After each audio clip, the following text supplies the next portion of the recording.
Yüzünde tebessüm, mutluydum, huzurluydum. Ama aniden ve durup dururken keyfim kaçtı, keyfim kaçtı.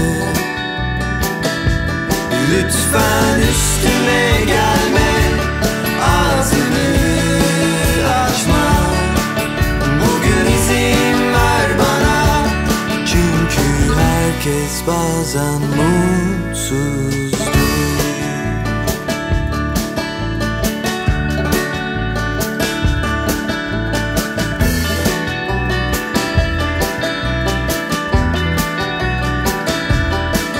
Güne çirkin başladım, ters tarafından uyandım. Asabiyim, sinirliyim.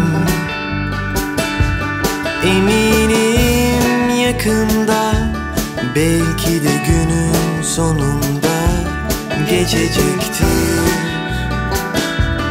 bitecektir. Ama şimdi üstüme gelme, ağzını açma. Bugün izin ver bana, çünkü herkes bazen mutsuz.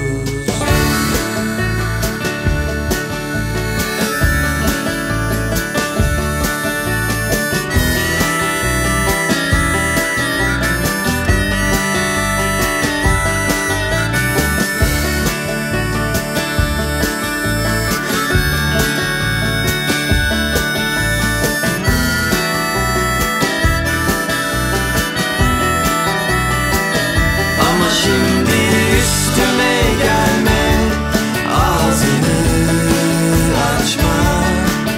Bugün izin ver bana, çünkü herkes bazen mutsuzdur.